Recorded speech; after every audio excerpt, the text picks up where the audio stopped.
Welcome back everybody to the Raid Mastery series, the place where I'll be revisiting every raid in the game, providing a concise modern guide full of tips, tricks, easy skips, and meta recommendations. We've reached our second to last entry, and let me tell you, today we have quite the juicer. Some people love it, some people hate it, but regardless, welcome to Vow of the Disciple.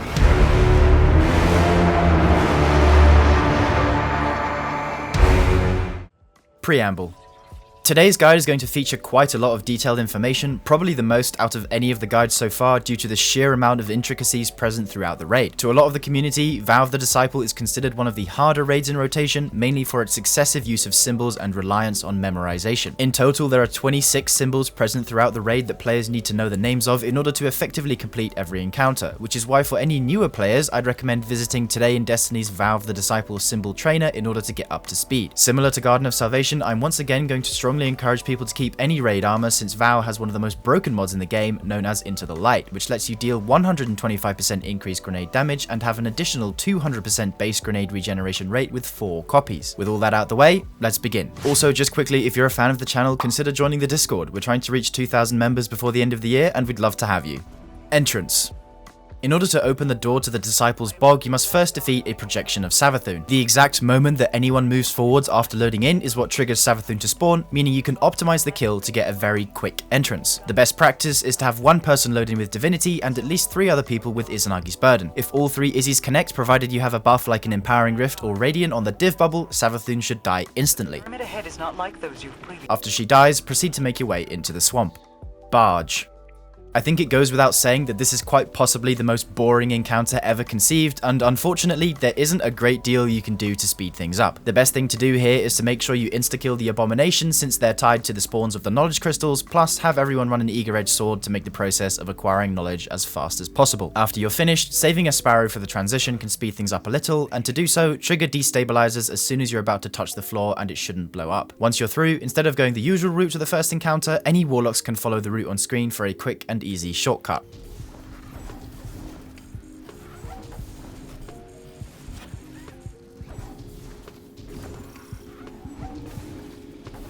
Acquisition.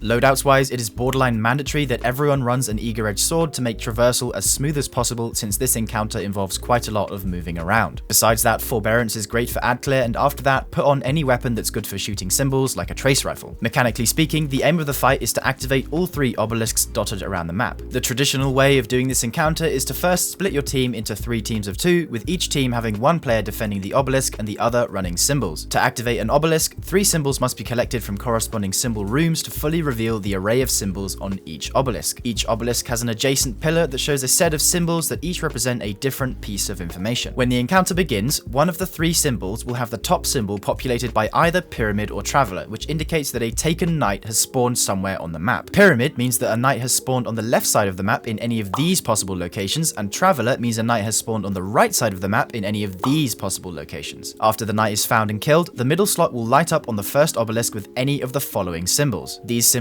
represent the side rooms located on the outskirts of the map, and when you see the middle symbol pop up, this is your cue to send someone into the corresponding room. Once you're in said room, the bottom symbol on the obelisk will reveal itself, which can either be light or dark. The obelisk player should communicate this to the player who went into the side room so that they can kill the matching glyph keeper that reveals the first correct symbol. While this is happening, the other 2 obelisks will also start revealing their pillar symbols, meaning an additional 2 knights and 2 side rooms will have to be cleared until the reading phase can begin. Once the symbols on each obelisk have been revealed, the correct ones must be shot quickly in no particular order so that the obelisk becomes activated. However, only one of the 3 obelisks will contain all 3 correct symbols, so make sure you're properly scanning each one to find out which one it is. Repeat this process 2 more times and the encounter will be completed. Now let's get into the good stuff, starting with the best spots to stand for killing knights. Because there are 5 possible spawn locations for both light and dark knights, it's useful to know good vantage points that cover multiple knight locations at once while also letting you stay on top of ad clear. Starting here, which lets you see L1 and R1 knights while also spawn camping the abated adherents. Next we have this spot, which lets you see R2 and R3 while also covering the adherent spawns. Standing up top right next to the big bone lets you see R4, R5 and L5 when looking this way, and if you turn around you also get a clear view of L2. Finally, standing here puts you right on top of the L4 and adherent spawns while also giving you a good view of L3. Next, if you're one of the symbol runners, it's much better to kill both of the light and dark glyph keepers in the symbol room and simply memorize both of them and work out the correct symbol symbol yourself by reading your own third symbol after you exit. This is what's known as solo running, and I strongly encourage people to try this because it means the players defending each obelisk don't have to stand physically next to it to read the third symbol for their runner, and can instead stand in any of the aforementioned night-killing vantage points, which significantly speeds up the overall pace of the encounter. On the topic of defending obelisks, the only ads that need to die are the abated adherents, aka the orange bars with the tiny shields, since they are the only ones that can fill the obelisk, causing a wipe. Literally every single other ad, including champions, has no effect on mechanics whatsoever. However, in order for each new round to begin as fast as possible, all ads from the previous one, excluding champions and side room ads, must be killed. Next, we move on to what's known as quick checking or testing an obelisk, which is a technique that can be used to quickly determine if your obelisk is the one that contains all of the correct symbols during the symbol input phase. For example, if you know that black heart is one of the 3 correct symbols and your obelisk contains black heart, if you shoot black heart and only the black heart symbol glows yellow, this means your obelisk is the correct one and does in fact contain the other 2 symbols. On the flip side, if you shoot black heart and all of the symbols on the obelisk start to glow, this means yours is not the correct one. Finally, the last piece of tech to talk about is symbol spraying. If you hit a correct symbol first, you need to hit the other 2 correct symbols within about 2 seconds of each other,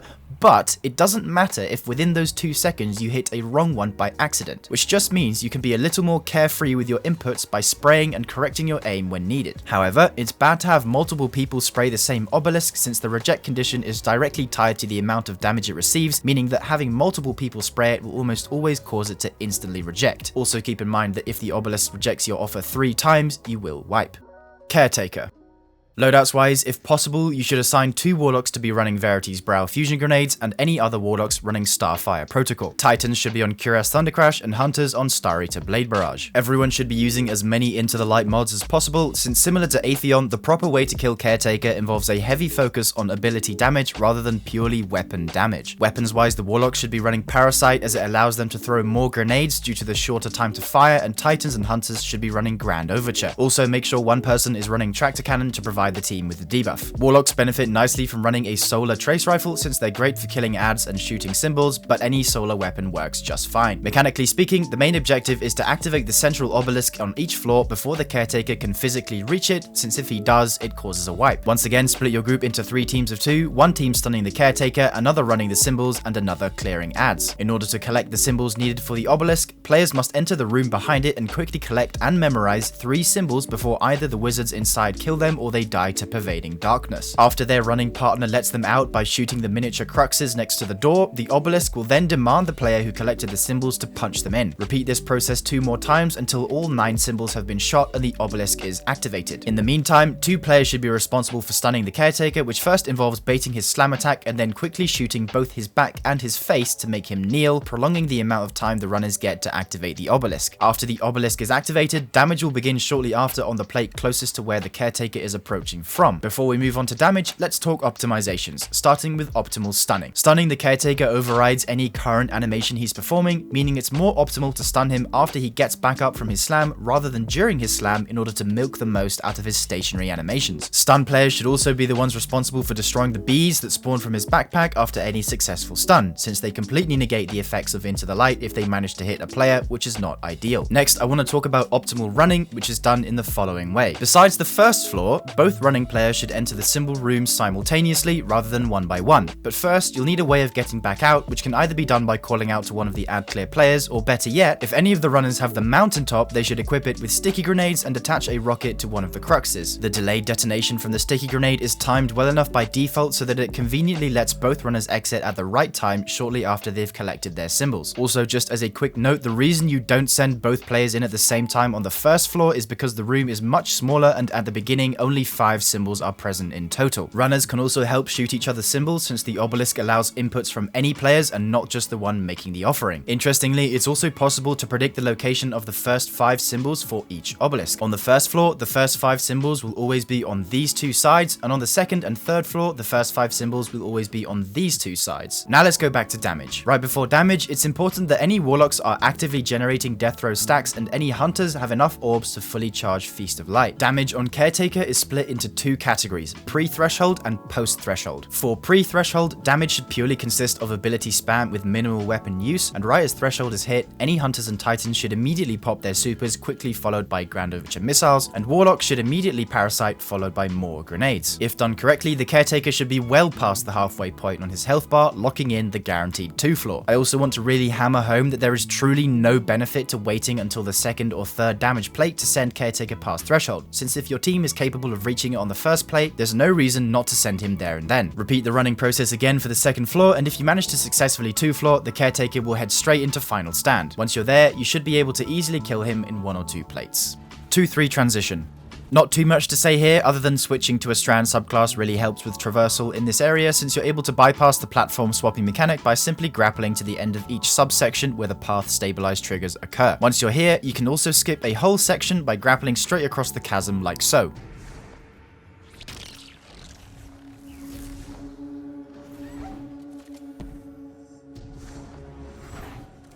Exhibition.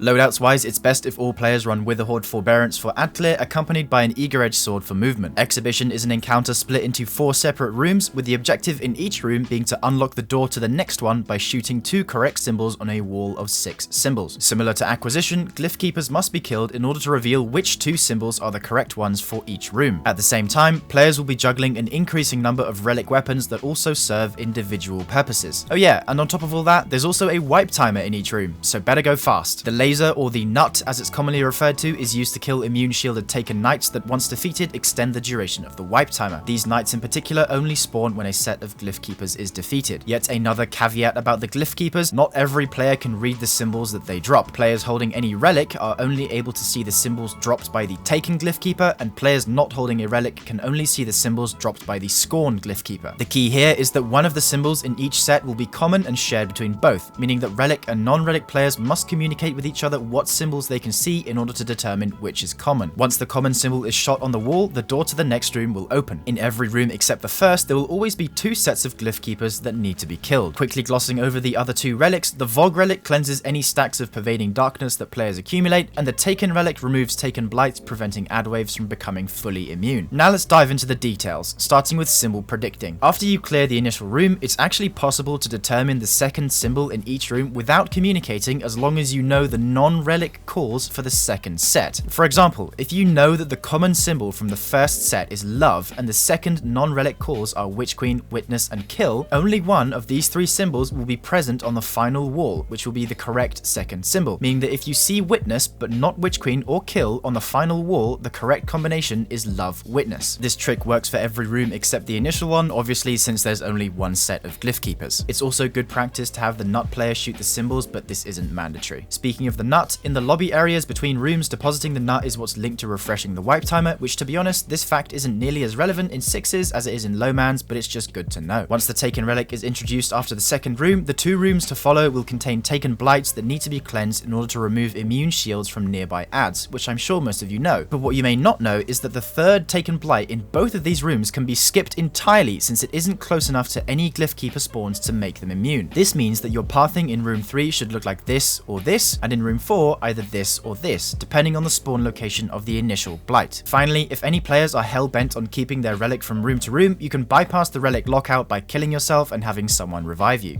3-4 transition. The best way to quickly get through this section is to have any one player skip to the end by skating across the gap and pulling the team.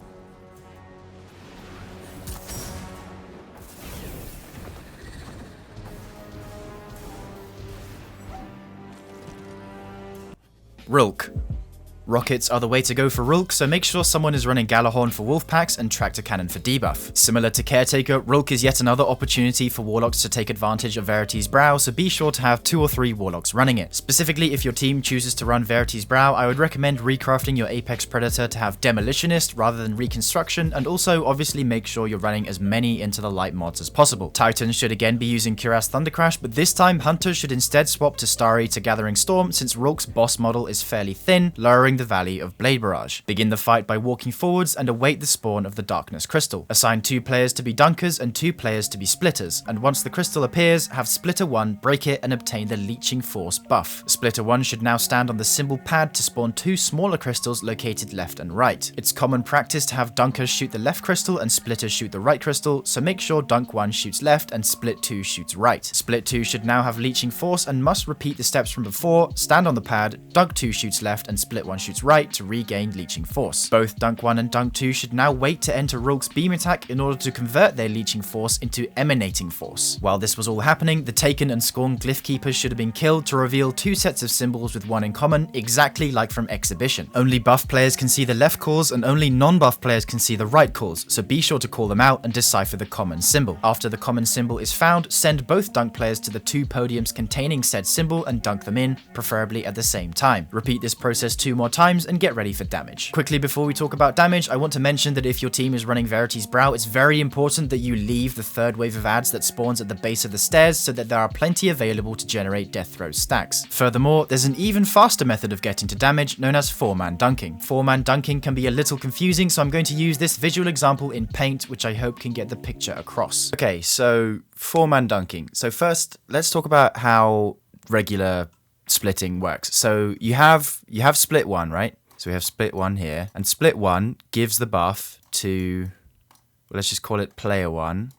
So normally without this, you'd have 2 splitters and you'd have 2 dunkers. That's the way that people normally do Rhulk. So you'd have split 1 give the buff to split 2 and player 1, right? And then after that, you would have split 2 give the buff to player 2 or dunk 2, and they would give it back to split 1. And then both player 1 and player 2 would dunk their buffs, and then they would come back, and this process would repeat. But basically, what 4-man dunking is it just extends this process a couple more times. So it's the exact same, but now, instead of finishing the process after you do these 2 players, the remaining 2 players on the team will get given the buff. So split 2 will give it to player 3, and then back to split 2. Yeah, split 2. And then split 2 would give it to player 4, and then right back to split 1. And at this point, you have 4 players with Leeching Force. So, you know, they can all get the buff by going into Rhulk's attack, and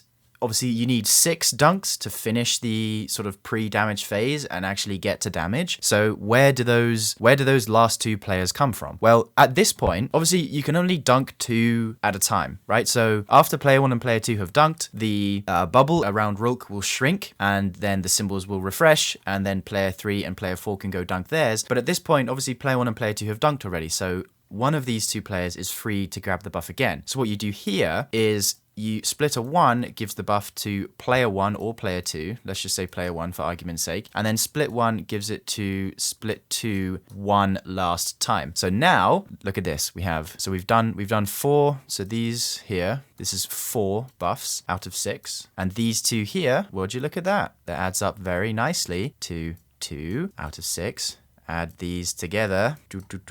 Wowza, 6 out of 6. So this is the order you would do it. This is 4-man dunking. It's honestly just really easy to think about it. It's just, you're doing it normally, you're just doing it more often, and yeah, you're just doing it more often, essentially. When it comes to damage, there will again be 4 podiums to dunk at, with each dunk revealing one of Rhulk's weak spots. The quickest way to get him to damage is to delay when your team shoots his glaives at the start in order to skip an animation. You see, every time Rhulk does his dash attack, he'll spawn a glaive at the end of it, and when that glaive is broken, he'll then perform his laser attack that has quite a long animation. Instead of shooting the first glaive he creates immediately, you should instead wait for him to do another dash attack, and as soon as you see it happen, break the first glaive, then the second, then both those players can emanate at the same time in the subsequent laser attack. Note that after that, every other glaive can be broken instantly. Now let's talk about delayed dunking, yet another method of animation skipping. Every time someone dunks at a podium, Rhulk will stagger and reveal a new weak spot, which if you're not delaying dunks, this animation will happen a total of 4 times. However, if you wait until all 4 players have emanating and dunk all at the same time, Rhulk will still stagger, but all 4 of his weak spots will be revealed at once, significantly cutting back on the time it takes to get to damage. Break all of his weak spots with Izanagi's Burden and prepare for damage. All but one Warlock should move to the stairs and start churning out fusion grenades while refreshing their death throw stacks. The remaining Warlock will be performing a specific job known as tanking. In order to tank, get right up next to Rhulk, place your well, apply tractor cannon, and either do double slug or fusion rifle damage. Rhulk should be fully fixated on the tank and barely move at all, making damage a million times easier for the rest of the team, and with any luck, you get a nice easy one phase.